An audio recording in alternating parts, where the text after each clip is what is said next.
আসসালামু আলাইকুম, কি অবস্থা সবার? আশা করি সবাই ভালো আছেন। আজকে দেখাবো Indian chicken dum biryani recipe. আর অনেকে বলে ছেলেরা রান্না করতে পারে না, কে বলছে? ছেলেরা সব থেকে ভালো রান্না করতে পারে। তো আমরা ফার্স্টে চিকেন নিয়ে নেব পরিমাণ মতো। যদি 5-6 জন হয় তাহলে ওই হিসাবে বেশি করে নিতে হবে, আর যদি 1-2 জন হয় তাহলে কম নিতে হবে।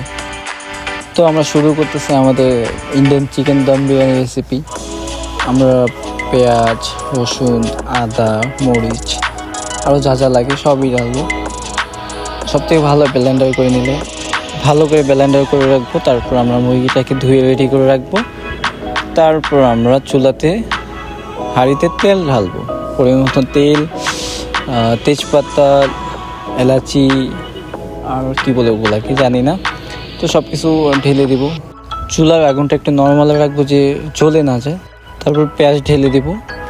সবথেকে ভালো হয় যদি পাতলা পাতলা হয় পেঁয়াজগুলো, তাহলে আরও ভালো হয়। তো আমরা কিছুক্ষণ নাড়াবো এটাকে, প্রায় 5 মিনিটের মতো নাড়াবো। মানে যতক্ষণ পর্যন্ত লাল না হয় ততক্ষণ পর্যন্ত একটু চালিয়ে নেবো আর কি। যে একটা লাল লাল কালার আসবে, দেখুন একটা লাল লাল কালার আসছে, একটু পর পর এই পেঁয়াজটা চালাতে হবে যে জ্বলে না যায়। আমাদের দরকার পেঁয়াজটা পুরো লাল করবো আমরা। দেখুন এবার কিন্তু একটা কালার আসছে লাল লাল, তাই না? এমন আমাদের লাল দরকার। যখন লাল হয়ে যাবে পেঁয়াজটা, তখন আমরা আমাদের মুরগিগুলো দিয়ে দিব। তেলে দিয়ে ভালো করে এটাকে কষাতে হবে, ভালো করে নাড়াচাড়া করতে হবে। এভাবে আমরা নাড়াচাড়া করার পর কিছুক্ষণ ঢেকে রাখবো, যাতে এই মুরগির পানিটা ছেড়ে দেয়। দেখতেই পাচ্ছেন কিছুক্ষণ পর পানি ছেড়ে দিয়েছে। হ্যাঁ, মাঝে মাঝে আমাদের অবশ্যই চালাতে হবে, নাহলে নিচে লেগে যেতে পারে।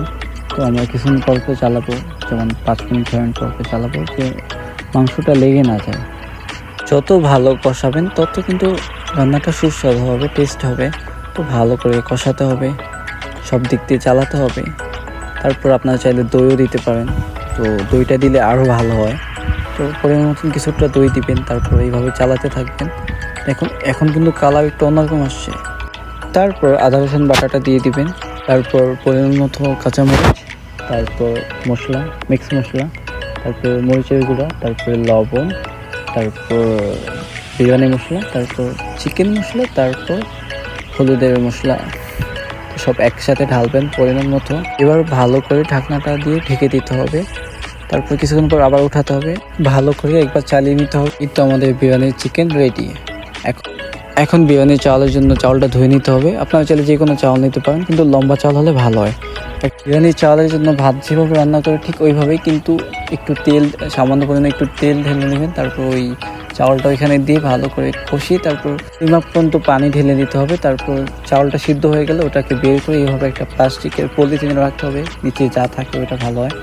আপনার চাইলে চাউলটা কালারও করতে পারেন, তার জন্য আলাদা মশলা পাওয়া যায়। তো আমার সাদা চাউলটাই ভালো লাগে। তারপর একটা খালি হাঁড়িতে নিচে ওই চাউলটা দিয়ে রাখবেন। তারপর এইভাবে এই মুরগির সালনটা একটু একটু করে রাখবেন।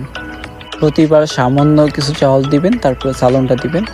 তারপর আবার এইভাবে এই যে পেঁয়াজ ভাজা, তারপর ধনিয়া পাতা, তারপর যে বিরিয়ানির মশলা থাকে ওইটা একটু একটু করে ছিটিয়ে দিবেন। তারপর এর উপর দিয়ে সুন্দর করে ধনিয়া পাতা দিয়ে এইভাবে মিক্স করবেন। তারপর সুন্দর করে আবার এর উপরে আবার চাল দিয়ে ঢাকবেন। এভাবে প্রতিবার সেম প্রসেস হবে, যত চাল ততবার এইভাবে ঢালতে হবে। একবার চাউল দিবেন, তারপরে চালন, তারপর আবার চাউল, এইভাবে যত বেশি তত দিবেন। তারপর এইভাবে ঢাকনাটা দিয়ে উপর দিয়ে একটা ফয়েল পেপার দিবেন, তারপর ঢাকনা এভাবে সুন্দর করে রোল করে নেবেন। তারপর এটাকে চুলার উপরে উঠিয়ে দিবেন। 50 মিনিট বা 40 মিনিটের মতন রাখলেই হবে, যে একটা ভাপ হবে। এইভাবে 50 মিনিট রেখে দেবেন। এই তো আমাদের চিকেন দম বিরিয়ানি রেডি। আর আমি অনেক ভুল করছি, ঠিক মতন বুঝাইতে পারিনি। যেখানে না বুঝবেন আমাকে কমেন্ট করে অবশ্যই বলবেন। চাইলে আপনার বাসায় ট্রাই করতে পারেন। ভালো থাকবেন, সুস্থ থাকবেন। আল্লাহ হাফেজ।